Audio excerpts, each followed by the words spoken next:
रही बात ये कि कंसंट्रेशन नहीं बनती है, तो कंसंट्रेशन क्यों नहीं बनती है, इसके 2-3 कारण होते हैं। कंसंट्रेशन ना बनने की एक वजह है कि आपको रुचि नहीं आ रही है उस चीज में। जैसे मैं ऐसे बहुत बच्चों से मिलता हूँ, बोलते हैं कि हमारा ध्यान कमजोर है, हमारी कंसंट्रेशन पावर ही कमजोर है, हम कंसंट्रेट कर नहीं पाते हैं। खेलते हैं, वीडियो गेम भी खेलते हैं, तो जब मैं उनसे पूछता हूँ कि वीडियो गेम खेलते समय कंसंट्रेशन कैसी रहती है, पबजी खेलते समय जब हत्याएं करते हैं सामने कई लोगों की, उस समय कंसंट्रेशन कैसी रहती है, तो उस समय उनकी कंसंट्रेशन जबरदस्त रहती है, मतलब दशमलव में भी ध्यान भंग नहीं होता उस समय। क्रिकेट खेल रहे हैं, बैटिंग कर रहे हैं, सामने बॉलर आ रहा है बॉल लेके, एक सेकंड को भी ध्यान भंग नहीं होता, अच्छे से ध्यान लगा रहता है। बॉलिंग में भी, फील्डिंग में भी, बैटिंग में भी, सब में ध्यान लगा रहता है। बस पढ़ाई में नहीं लगता है। अगर आपका ध्यान हर जगह ठीक से लग रहा है, पढ़ाई में ही नहीं लग रहा है, तो इसका मतलब कंसंट्रेशन पावर की कमी नहीं है। आपकी कंसंट्रेशन पढ़ाई में इसलिए बन रही क्योंकि आपको उसमें इंटरेस्ट नहीं, आपको उसमें रुचि नहीं आ रही है। तो अगर दिक्कत रुचि की है तो दो समाधान है। पहला, पहले वो सेगमेंट्स पढ़िए जिनमें रुचि बनती है। जैसे संविधान में रुचि आमतौर पर लोगों की बन जाती है, सोसाइटी में बन जाती है, तो पहले वो विषय पढ़ लीजिए जिसमें रुचि बनती है। और दूसरा तरीका ये है कि विषय को बदल बदल के पढ़िए, कि 2 घंटा एक विषय पढ़ा, फिर 2 घंटे में विषय चेंज कर लीजिए, फिर 2 घंटे में विषय चेंज कर लीजिए, तो रुचि बनी रहेगी। दूसरा, कंसंट्रेशन भंग होती है इसलिए क्योंकि आप खुद को मशीन की तरह इस्तेमाल करने लग जाते हैं। अगर कोई आपके आसपास आपसे ये कहे कि मैं तो 6 घंटे रात भर पढ़ता रहा इतनी कंसंट्रेशन से कि एक सेकंड को हिला भी नहीं, तो ये सब बेकार की बातें हैं। आमतौर पे ऐसा नहीं होता है। कुछ देवताओं को छोड़ दें तो मनुष्य योनि में ऐसा आमतौर पर नहीं होता है। देव योनि की बातें, देवता लोग ऐसा करते होंगे। कुछ लोग आपसे ये भी कहेंगे कि मैं तो इतना ध्यान से पढ़ रहा था, पड़ोस से बारात गुजर गई, पता भी नहीं चला मुझे तो। और पड़ोस में ढोल नगाड़े बज रहे थे, पता भी नहीं चला, मैं तो इतना ध्यान से पढ़ रहा था, ध्यान में नहीं आया। कुछ तो और 30 मार खा होते हैं कि रात को मैं इतना ध्यान से पढ़ रहा था कि लाइट चली गई तब भी नहीं पता चला मुझे, तो इतनी गहराई से पढ़ रहा था। ऐसे मूर्खों की बातों में नहीं आना है, ये सब बेकार की बातें हैं। सामान्य नियम यह है कि कंसंट्रेशन 50 मिनट से ऊपर किसी का नहीं रहता है अगर गहराई से पढ़ रहे हैं। हर 50 मिनट, हर 55 मिनट, हर 1 घंटे के बाद ब्रेक जरूर लीजिए। 1 घंटा पढ़िए, ब्रेक लीजिए। जैसे मैं तो, मेरी कंसंट्रेशन ठीक ठाक है, बहुत बुरी नहीं है। मेरी मेमोरी भी ठीक ठाक है, बुरी नहीं है। मैं आज भी पढ़ता हूँ आपको, मतलब मैं चैलेंज कर सकता हूँ कि मैं आज भी लगभग आप सबसे ज्यादा ही पढ़ता हूँ।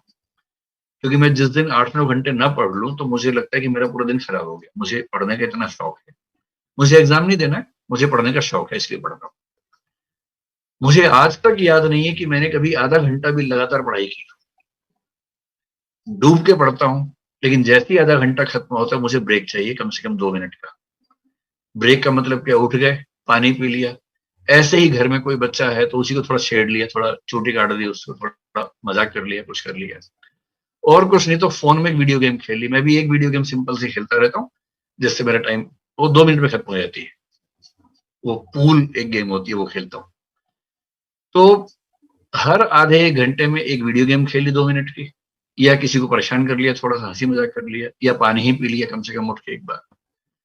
इतना होते ही दिमाग फ्रेश हो जाता है, फिर आप उसी कंसंट्रेशन के लेवल पे फिर से पढ़ पाते हैं। तो आप में से जो 6 घंटे लगातार पढ़ते हैं वो दरअसल पढ़ते नहीं है, केवल टाइम गुजार रहे हैं। ऐसा मत कीजिए। 1 घंटा मैक्सिमम पढ़िए, विषय बदल बदल के पढ़िए, बीच बीच में हंसी मजाक करते रहिए, और कुछ नहीं, व्हाट्सएप का एक आध मैसेज बीच में देख लीजिए आधे पौने घंटे बाद, तो पढ़ाई ठीक से होगी। कंसंट्रेशन कमजोर होने की तीसरी वजह ये होती है कि आप किसी उधेड़ बुन में हैं, कोई स्ट्रेस है। आप पढ़ाई कर रहे हैं लेकिन चिंता है कि मैसेज क्यों नहीं आया उसका, अब तक आ जाना चाहिए था, चिंता ये उस समय हो रही है। या चिंता ये है कि माँ की तबीयत कैसी है, बाबूजी को तनाव तो नहीं है। अगर ऐसा कोई तनाव है तो पहले पढ़ाई छोड़ के उसको निपटा लीजिए मामले को। अगर तनाव है कि माँ की तबीयत कैसी है तो माँ को फोन ही कर लीजिए। बाबूजी तनाव में हो तो बाबूजी को फोन करके बात ही कर लीजिए अच्छे तरीके से।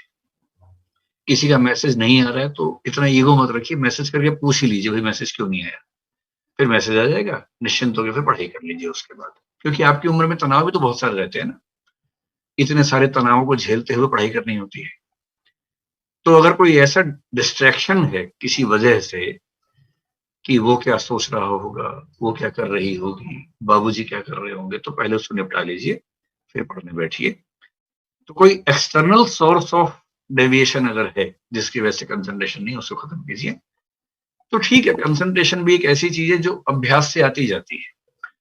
शुरू में कम होगा, धीरे धीरे बढ़ेगा, बढ़ते बढ़ते फिर एक लेवल ऐसा आता है जहां आपको कभी कभी सच में 1 घंटा 1.5 घंटा एहसास ही नहीं होगा कितना टाइम निकल गया। कभी कभी ऐसा होने लगेगा।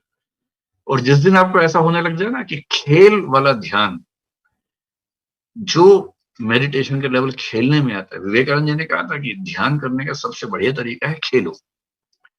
पूरी चेतना एकाग्र होती है खेलने के समय। आप पाएंगे कि एक समय के बाद पढ़ने में भी लगभग उस लेवल का कंसंट्रेशन बनने लगेगा, लेकिन टाइम लगता है। थोड़ा अभ्यास कीजिए, मेहनत कीजिए, हो जाएगा। एक अतिरिक्त उपाय, कुछ लोग ये कहते हैं कंसंट्रेशन बढ़ाने के लिए कुछ दवाइयां आती है, जड़ी बूटियां, चाहे तो उनका सेवन कर लीजिए और चाहे तो मेडिटेशन का अभ्यास कर लीजिए।